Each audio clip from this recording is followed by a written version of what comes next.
예, 봄이 이제 됐습니다. 날씨가 이제 많이 따뜻해졌는데요. 그런데 문제는 코로나19 확진자가 줄어들지 않고 있는 것이 또 걱정거리입니다. 오늘 제가 예배 들어오기 전에 오늘 숫자를 이렇게 확인하고 왔는데요. 늘어나는 추세다 이렇게 써 있더라고요. 그래서 여전히 우리가 신경 써서 방역을 잘 해야 될 것 같습니다. 이제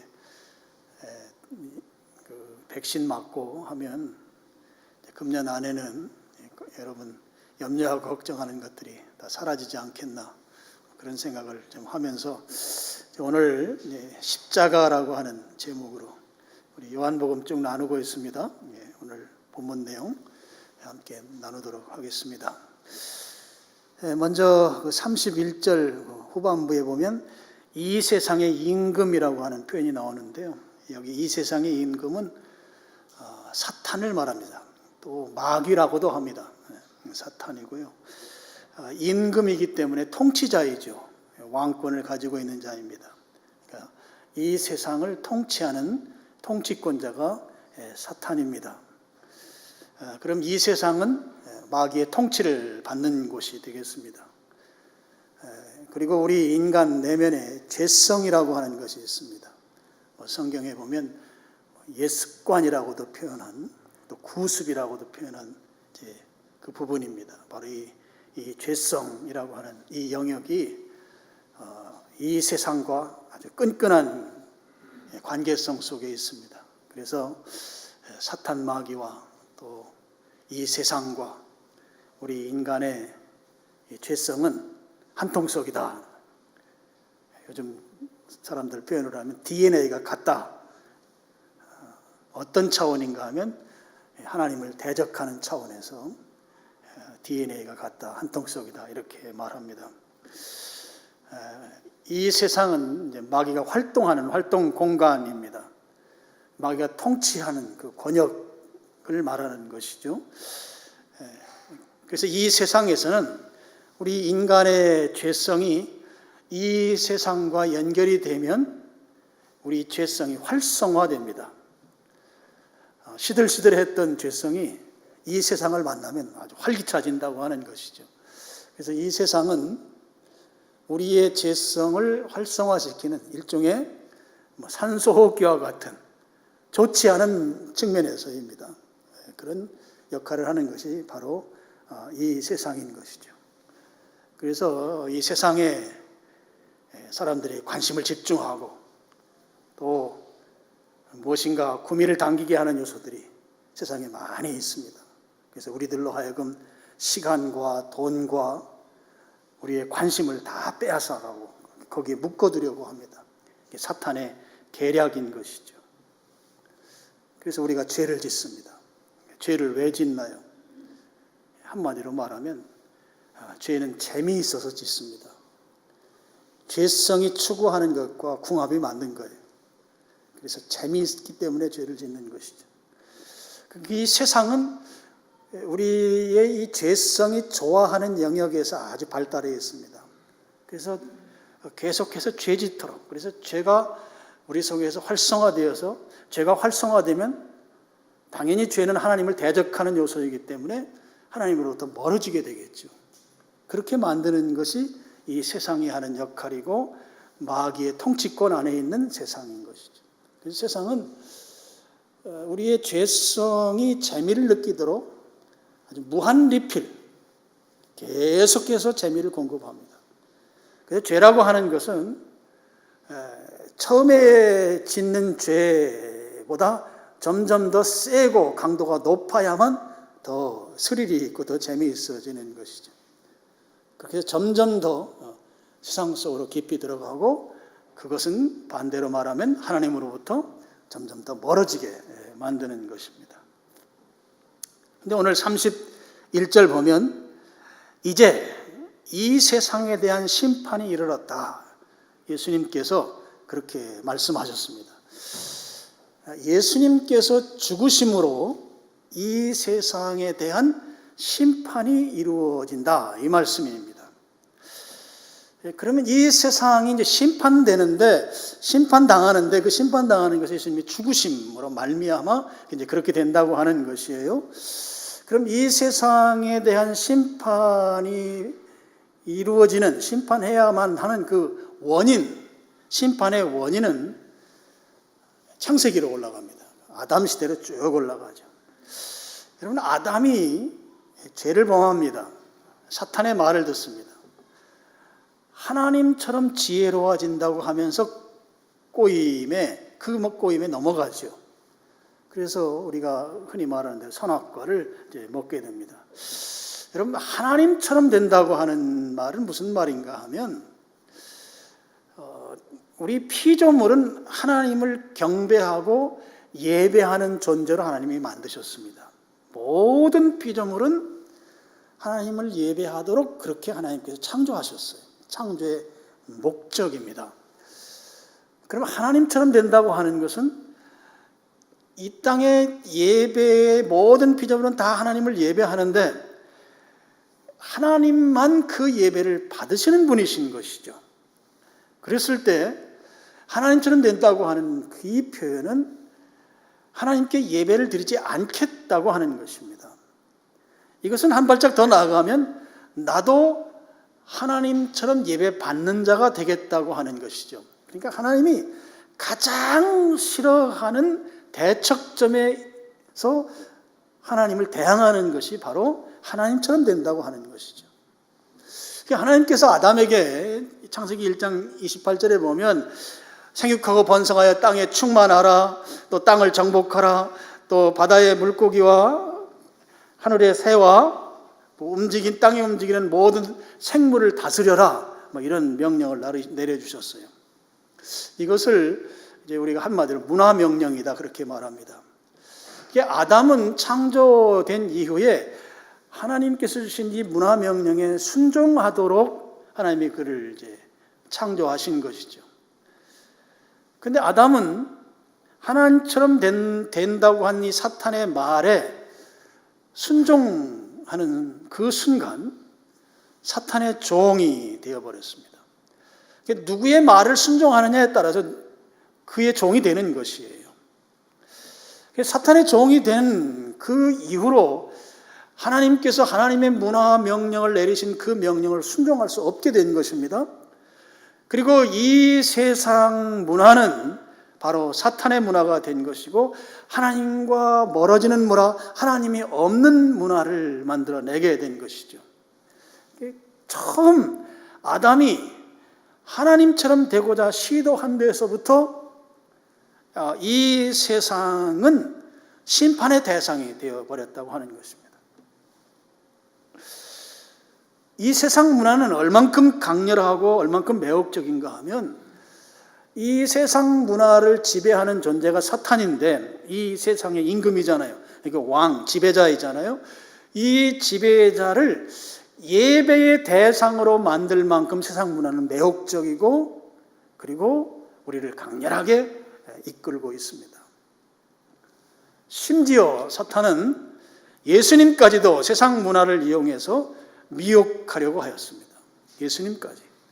어디에 나오는가 하면은요, 마태복음 4장 8절과 9절 말씀입니다. 우리 스크린 보시고 우리 같이 한번 읽어보겠습니다. 마귀가 또 그를 데리고 지극히 높은 산으로 가서 천하 만국과 그 영광을 보여 이르되 만일 내게 엎드려 경배하면 이 모든 것을 내게 주리라.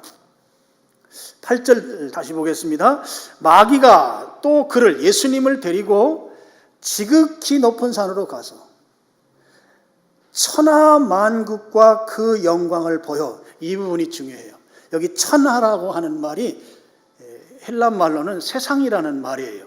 똑같아요. 세상이라는 말과 여기 천하라는 말이 헬라 말로는 코스모스라고 하는 용어로 똑같은 단어를 썼습니다. 그리고 만국은 세계 모든 나라들을 말하는 것이죠. 그러니까 이 세상 많은 나라들의 영광, 이게 바로 세상 문화이고 사탄 문화입니다. 그것을 예수님에게 보여준 거예요. 그러니까 그만큼 매혹적이고 그만큼 강렬한 문화를 예수님에게 보여주었어요, 사탄이. 그러면서 하는 말이 9절에 이르되 만일 내게 엎드려 경배하면, 엎드려 경배한다고 하는 말이 예배드린다는 말이거든요. 제가 예배에 대한 말씀을 쭉 많이 나눴잖아요. 프로스키네오라고 하는 예배입니다. 그 사탄에게 예배하면 이 세상의 모든 매혹적인 걸 다 예수님께 주겠다는 것이에요. 지금 이 말씀이 예수님이 3번 마귀에게 시험당할 때가 마지막 시험인데요, 이 세상 문화를 통해서 예수님을 미혹하려고 했던 것입니다. 그만큼 사탄이 3번 예수님을 미혹하면서 마지막에 최종적으로 가장 센 무기를 가지고 예수님을 넘어뜨리려고 했던 것입니다. 근데 그 넘어뜨리려는 그 마지막 넘어뜨리는 도구가 세상 문화였다고 하는 거예요. 그런데 그 세상 문화를 통해서 예수님을 넘어뜨리는데, 그 넘어뜨리는 최종 목적이 무엇인가 하면 9절에 나오는 대로 사탄을 예배하게 하는 것이다 하는 것입니다. 예배를 받으실 분은 오직 한 분, 하나님밖에 안 계신데 그 예배를 사탄에게로, 근데 그 사탄에게 예배하게 만드는데 세상 문화를 이용한다고 하는 것이죠. 여러분, 우리 속에는 죄성이 있어요. 죄성은 세상과 사탄과 끈끈한 삼각관계입니다. 사탄은 이 세상을 통해서 우리의 죄성을 자극하고, 죄성을 자극한 최종 목적이 무엇인가 하면 바로 사탄을 예배하게 만드는, 이 사탄을 예배하게 만든다는 말은 하나님을 떠나게 만드는 것이죠. 주님을 떠나고 교회를 떠나고 믿음의 공동체를 떠나고 믿음의 사람들을 떠나게 만드는 것이 이게 사탄이 가진 세상 문화를 통해서 우리를 미혹하는 방식이다 하는 거예요.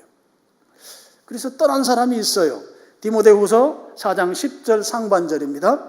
대만은 이 세상을 사랑하여, 이 세상 사랑해서 나를 버리고, 바울을 버리고, 바울은 믿음의 공동체의 제일 리더죠.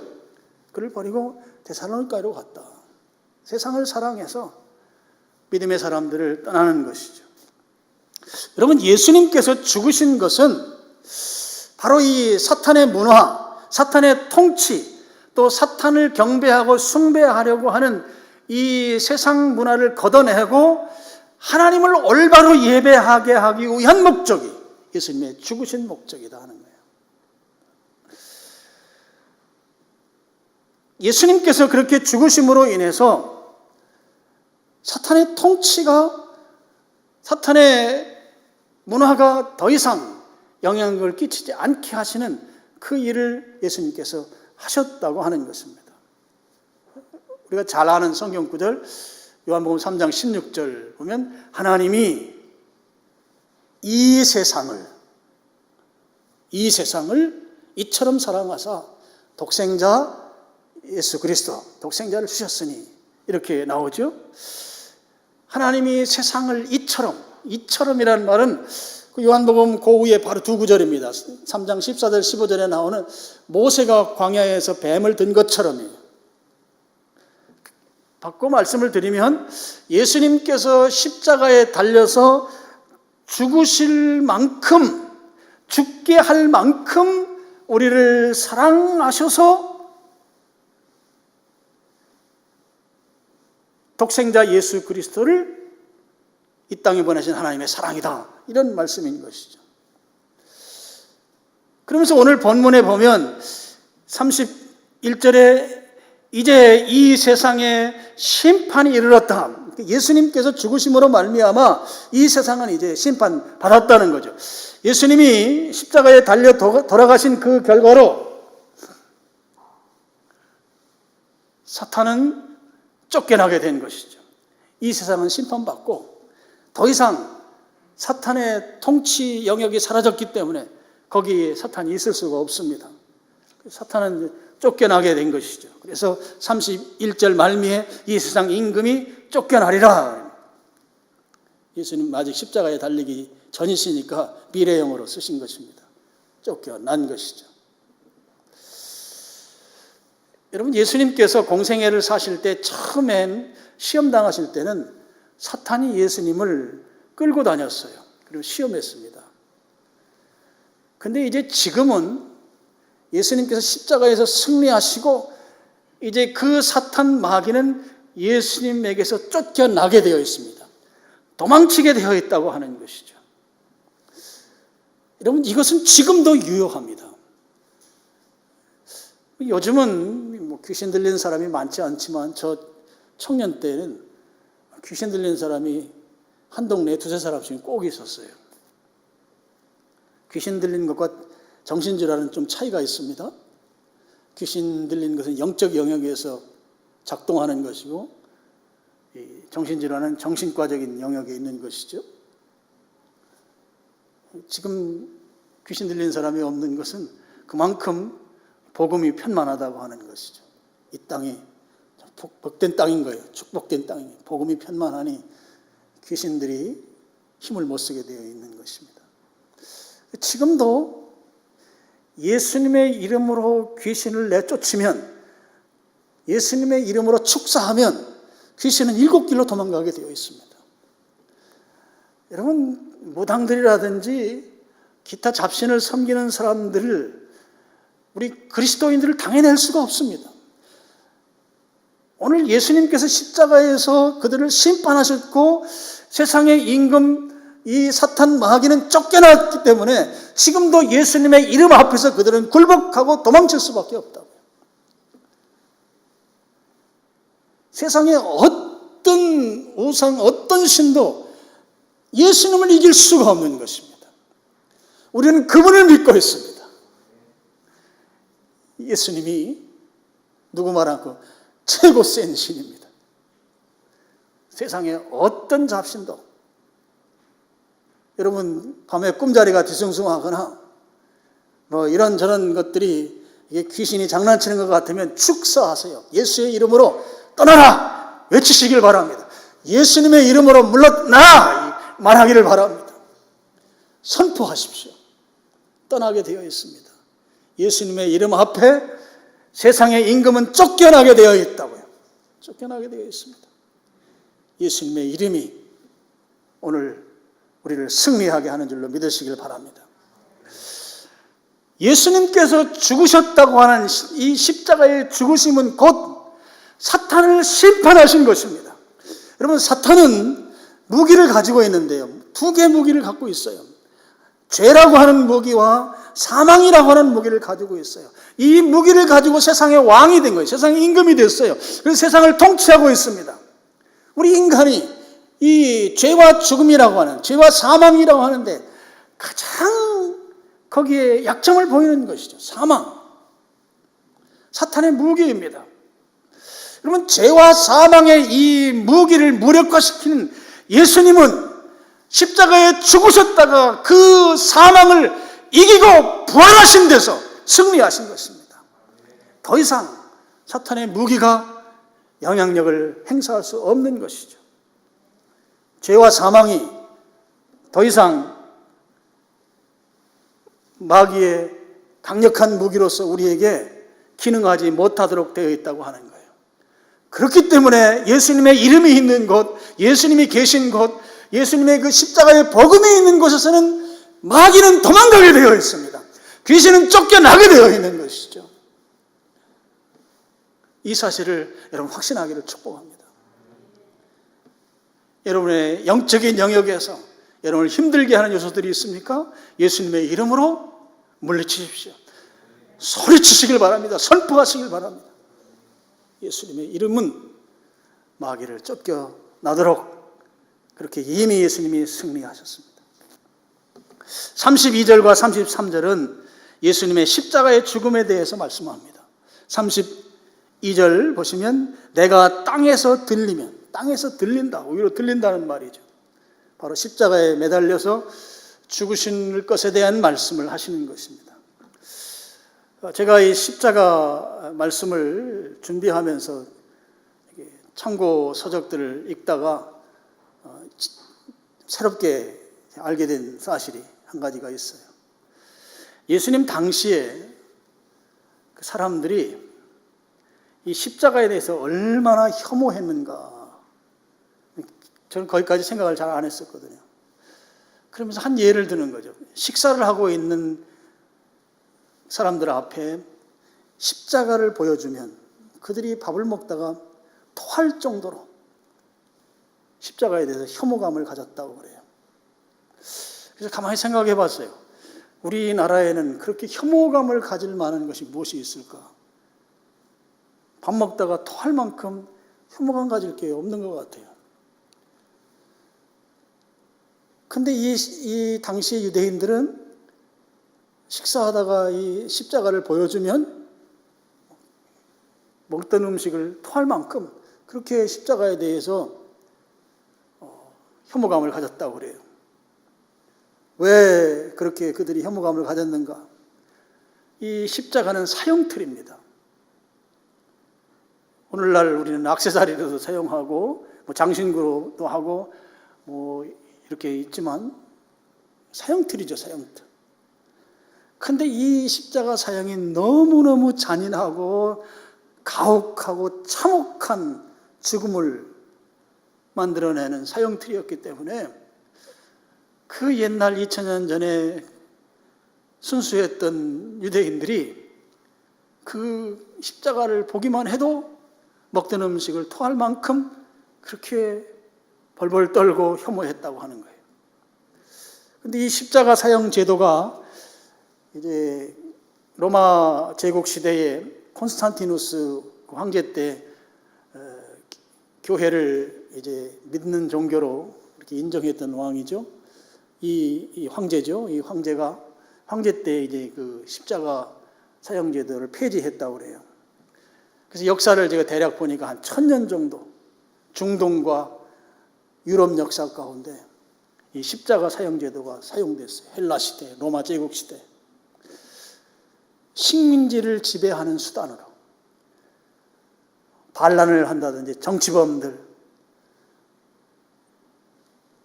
자기 그 식민 통치하는데 그 반란자들을 죽이는 방법으로 이 십자가 사형 제도를 사용했다고 합니다.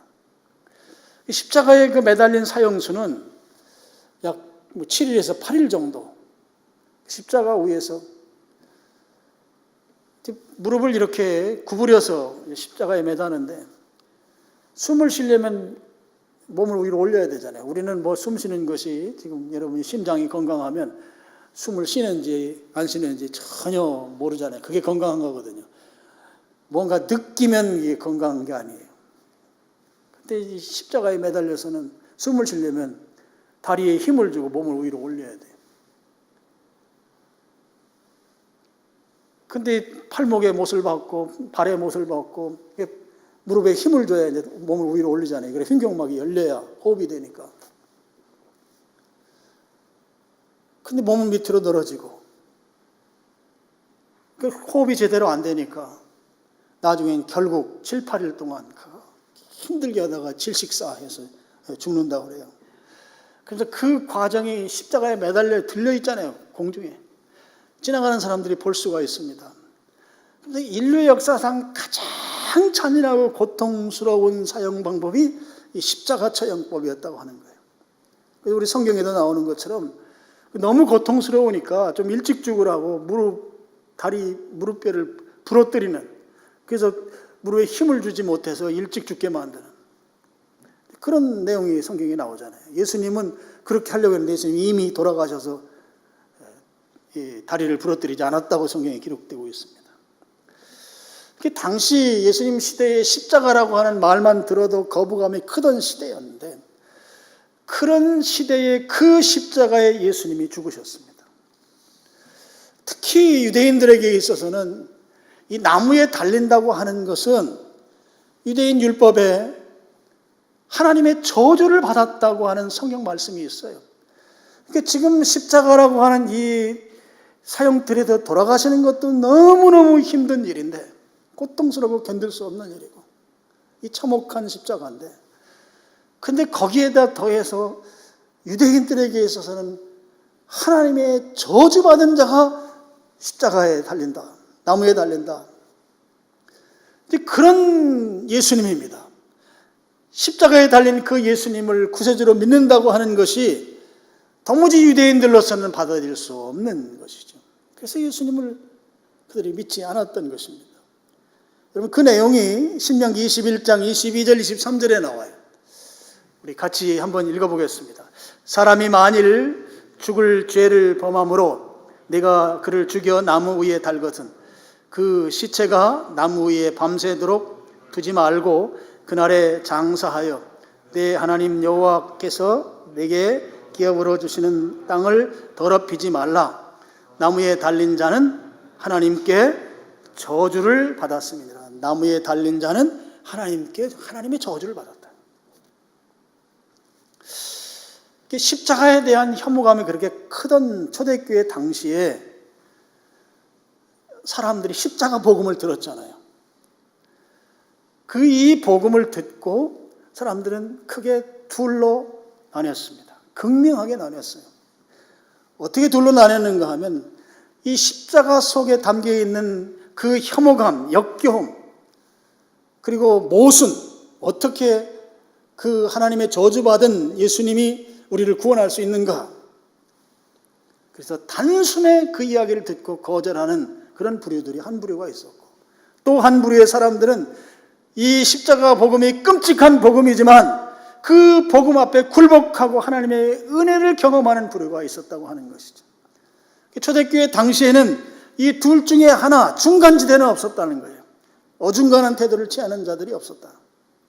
그만큼 십자가는 신앙을 판별하는 아주 중요한 기준이었다고 하는 것입니다. 오늘날 우리가 생각하는 십자가와 예수님 당시의 십자가는 많은 차이가 있는 것을 우리가 알 수 있습니다. 32절 하반절을 보시죠. 32절 하반절, 모든 사람을 내게로 이끌겠노라. 내가 이 땅에서 들리면 모든 사람을 내게로 이끌겠노라. 예수님께서 십자가의 죽으심으로 모든 사람들을 예수님께로 이끄시겠다고 하셨습니다. 이는 세계 열방의 모든 민족이 십자가에 죽으신 예수님을 믿는 이들이 생겨날 것에 대한 말씀이죠. 유대인들이 그렇게 혐오감을 느끼고 도무지 말도 안 되는 이 십자가에 죽으신 그 십자가 복음을 믿으라고 하는 것에 대해서 거절하는 사람들이 생길 만큼, 단호하게 거절하는 그런 사람들이 생길 만큼 십자가에 대해서 분명한 그런 간극이 있었는데, 예수님께서 말씀하시기를 내가 십자가에 달려 죽으면 세계 열방의 모든 사람들이 예수님을 믿게 될 것이다, 이렇게 예언하신 것이에요.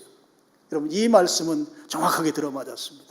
지금 예수님 십자가에 달려 돌아가신 지 2000여 년이 지났습니다. 이 말씀 그대로 십자가의 복음을 전했을 때 사람들이 그 말씀 앞에 굴복하고 복음을 듣고 주님께로 돌아오고 믿는 자들이 생겨나고 있고, 오늘 우리도 믿고 있습니다. 전 세계에 주의 복음이 전파되어서 많은 사람들이 이 십자가 복음을 지금 믿고 있다고 하는 것이죠. 여러분, 이것이 어떻게 해서 가능할까요? 바로 참혹한 십자가이고 혐오감을 느끼는 십자가인데, 이 십자가를 믿고 구원받는 사람들, 그 사람들은 바로 하나님의 능력으로 말미암아 구원받는다고 하는 것이죠. 말씀드린 대로 초대교회의 선택지는 딱 둘이었어요. 십자가가 싫어서 버리고 도망치거나, 아니면 십자가를 믿거나, 딱 두 선택지. 십자가를 혐오하던 사람들은 노하고 도망갔고, 하나님의 능력으로 그 십자가를 믿었던 사람들은 구원받고 하나님의 자녀가 되었습니다. 구원받고 하나님의 자녀가 된 그것을 가능하게 한 것이 바로 하나님의 능력이다 하는 거예요. 하나님의 능력으로 그렇게 됐다는 거예요. 오늘 우리가 예수님을 믿습니까? 십자가에 달려서 우리를 대신에 죽어주신 그 예수님을 믿으십니까? 이 믿는 것은 하나님의 능력으로 된 것이다 하는 것이죠. 고린도전서 1장 18절 말씀 스크린 보시고 같이 한번 읽어보겠습니다. 십자가의 도가 멸망하는 자들에게는 미련한 것이요 구원받는 우리에게는 하나님의 능력이라. 하나님의 능력. 멸망하는 자에게는 미련한 것이 이게 헬라인들을 말하는 거죠. 헬라인들은 지혜를 추구했거든요. 지혜의 반대가 미련한 거예요. 그러니까 십자가가 도대체 어떻게 구원하는가? 미련한 짓이다. 그런데 하나님의 능력으로 우리는 구원받다. 하나님의 능력으로. 로마서 1장 16절 말씀 또 같이 읽어보겠습니다. 내가 복음을 부끄러워하지 아니하노니 이 복음은 모든 믿는 자들에게 구원을 주시는 하나님의 능력이 됨이라. 먼저는 유대인에게요 그리고 헬라인에게로다. 내가 복음을 부끄러워하지 않는다. 이건 유대인들에게 한 말이에요. 여러분 십자가를 수치스럽게 느꼈어요. 십자가가 하나님의 저주가 있는 거예요. 부끄러워했다고요. 그런데 바울은 나는 부끄러워 않는다. 왜냐?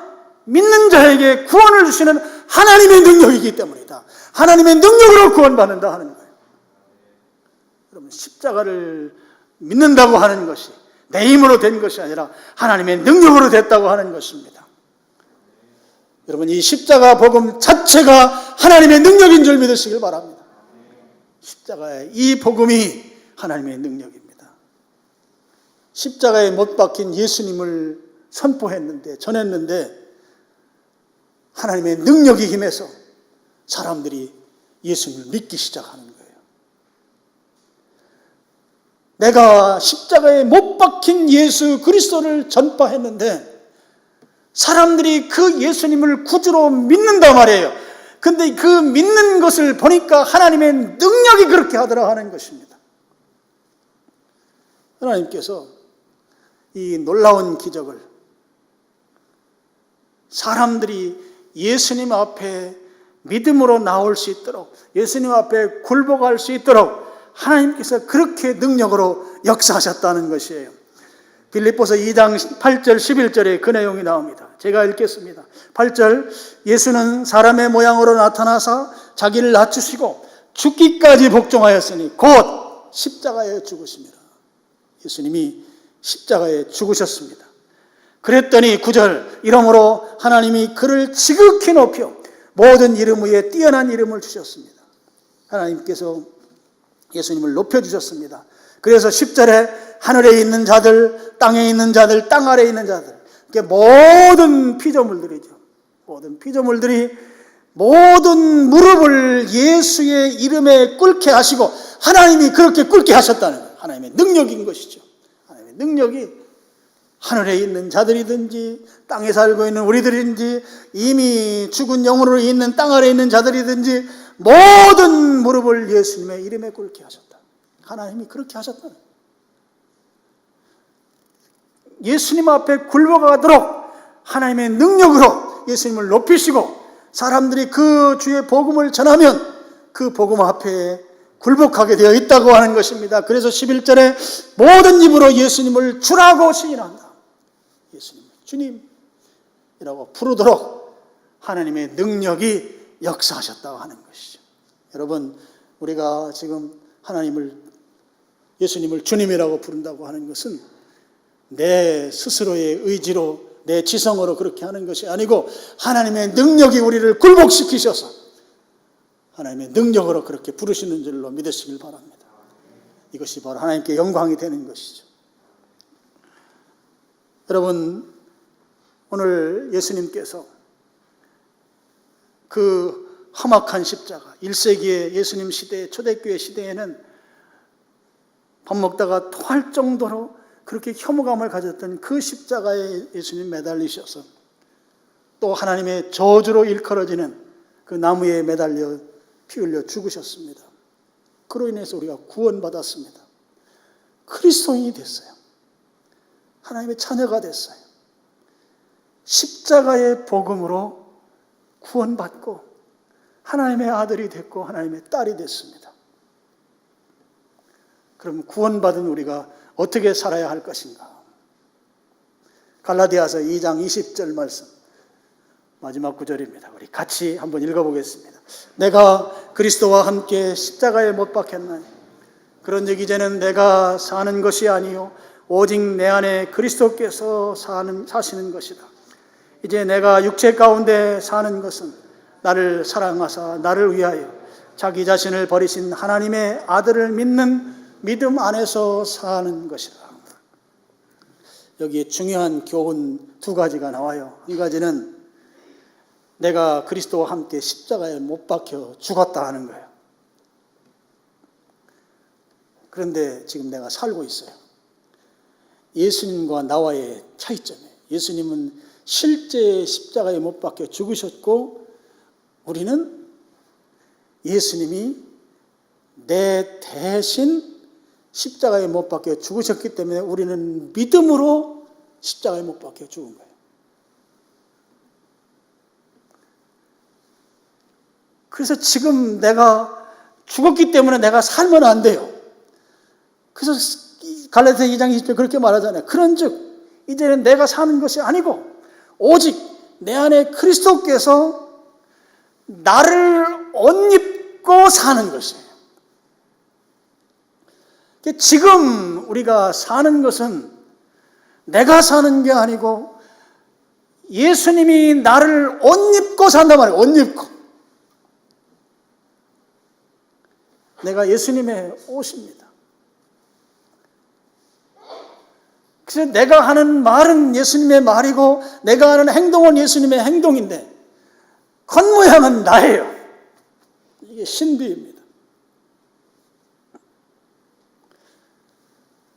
나는 죽었고 믿음으로 죽은 것이죠. 십자가에 같이 못 박혀서. 그런데 나는 안 죽었잖아요.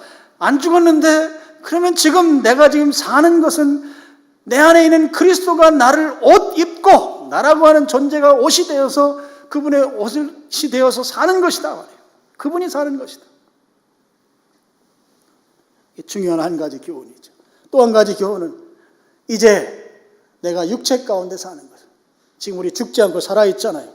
육체 가운데 사는 것은 나를 사랑하사. 가장 중요한 표현이에요. 여기에서 나를 사랑하사. 하나님께서 나를 사랑하셔서 나를 위하여 자기 자신을 버리신 하나님의 아들, 나를 위하여 자기 자신을 버리신 하나님의 아들, 십자가에 죽어주신 하나님 예수님을 말하는 것입니다. 십자가에서 나를 사랑해서 내가 죽을 것을 예수님이 대신 죽으셨다. 나는 믿음으로 못 박혀 죽었고 예수님은 실제 못 박혀 죽으셨고, 근데 예수님이 왜 못 박혀 죽었는가? 나를 사랑하셔서. 그래서 나는 그럼 어떻게 살아야 되는가? 마지막 부분이죠. 예수님을 믿는 믿음 안에서 사는 것이다. 우리가 사는 삶은 예수님을 믿는 믿음으로 사는 것입니다. 예수님을 믿는 믿음으로, 예수님으로 살고 예수님을 믿는 믿음으로 사는 존재들이 바로 우리들인 것이죠. 오늘 말씀의 결론은 예수님이 나를 옷 입고 사신다. 나는 예수님을 믿는 믿음으로 산다. 그 삶이 예수님을 표현하는 삶이고 그 삶이 예수님을 드러내는 삶입니다. 그런데 내 삶을 돌아보면 내 삶 속에 예수님의 모습 잘 안 보이잖아요. 하루아침에 예수님처럼 우리가 살 수 없어요. 살지 못해요. 작은 것 한 가지부터 예수님을 닮는 훈련을 해야 합니다. 그래서 어느 한 가지 내 깜냥을 넘어서는 그런 순종을 하거나 또 그런 결단을 하거나 그렇게 하고 여러분 뿌듯해 본 적이 계십니까? 주님이 기뻐할 일을 하고 내 마음속에 흐뭇해서 주님이 좋아하실 것이 기분 좋아져서 여러분 흐뭇해 본 적이 있으신가요? 그런 삶을 우리의 인생 속에 만들어가는 거예요. 작은 것 한 가지부터 그렇게 시작하는 것입니다. 한 가지씩 한 가지씩 주님이 기뻐하시는 일을 해나갈 때 주님은 나를 옷 입고 사시는 것이에요. 나는 주님을 믿는 믿음으로 사는 거예요. 오늘 2부 예배 참석한 여러분들이 나의 삶의 작은 영역에서부터 내 수준을 넘어서는 말씀에 순종함으로 내 스스로가 놀라는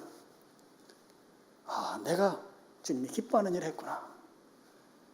흐뭇해하고 주님 앞에 폼 잡아보고 싶은 그런 삶을 계획하고 그렇게 살아가는 여러분들 되시기를 주님의 이름으로 축원합니다. 아버지 하나님 감사합니다.